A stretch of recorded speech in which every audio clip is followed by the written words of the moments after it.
Okay, so for example 3, we are solving this absolute value equation. The first thing that we always need to do is check to see if our A is positive, and it is, so we can move right along, okay? Once you do that, you take all the stuff inside of the absolute value and we break it up, right? We set one equal to the positive A and one equal to the negative A. So I'm going to write it once and set it equal to, write it once and set it equal to, and we're going to do positive A and negative A, and our A for this problem is 11. Okay, and then remember that this is separated by an or, so we'll have 2 separate answers. Okay, so now we go about solving this just like we did all the other problems. The only thing is we actually have a fraction in this problem. There's multiple ways to go about doing this. We've talked about some ways where you can make everything a fraction. So you can multiply top and bottom by here by 2, multiply top and here bottom by 2, and then eliminate the bottom. Or I think the easiest way to get rid of the denominator at this moment would be just to multiply everything by the entire denominator. So our issue is this 2 on the bottom. So we need to take all of our parts, all 3 of these parts, and multiply by 2.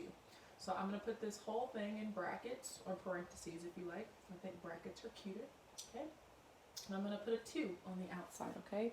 So I'm going to take this 2 and I'm going to distribute it to all of my parts. So once I take that 2 to this first part, this red 2 and this purple 2 are going to cancel out, and I'm left with the x.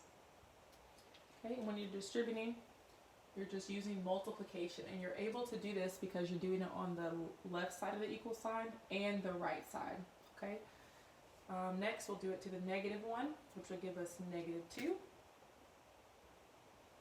And then we'll distribute it to the other side of the equal sign and get equal to positive 22. Okay, from here our goal is to solve for x. There's that negative 2. We do the opposite, which is add 2. So we get x is equal to 24. Or we can look at this next answer. And we do the exact same thing. So we take this entire left-hand side, entire right-hand side, and we're going to be multiplying by 2 to all 3 of our parts, okay? So when we do that, again, those 2's are going to cancel. We're left with x. We have negative 2. And now instead of positive 22, we're actually going to have negative 22, okay? All right, and now we add we add our 2 on both sides. And here we get x is equal to negative 20, okay? So these are looking like our answers for example 3, but like I said previously, it is always a great idea to check your work. So I'm going to write that on my second board over here, and then we can take a look to see if we actually get the correct answer. So all we're going to do is look at our original problem, and then we're going to plug in for that x and see if it works, okay? So we found x to be equal to 24 and x to be equal to negative 20. So let's check those values.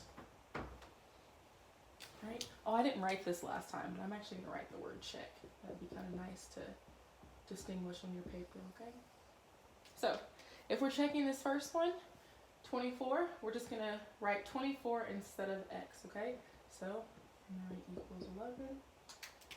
Instead of x, I'm going to write 24 over 2 minus 1. Okay, you can type this whole thing into your calculator without the absolute value, and if you get plus or minus 11, it worked, or you can do it by hand, okay?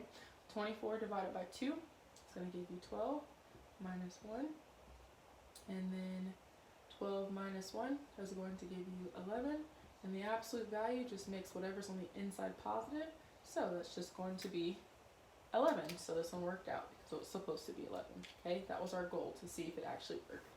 Okay, now let's do it for the next one. Again, we want to know if we actually get 11 over here. So instead of x, we're going to write negative 20 over 2 minus 1. Okay, and we solve this left-hand side and see if we get the right-hand side. If we do it by hand, we'll get negative 10 minus 1. We have our absolute value. Negative 10 minus 1 is negative 11. And again, all absolute value does is make whatever on the inside positive, so this will become 11. So it actually did work out. So both of these answers will be our solution.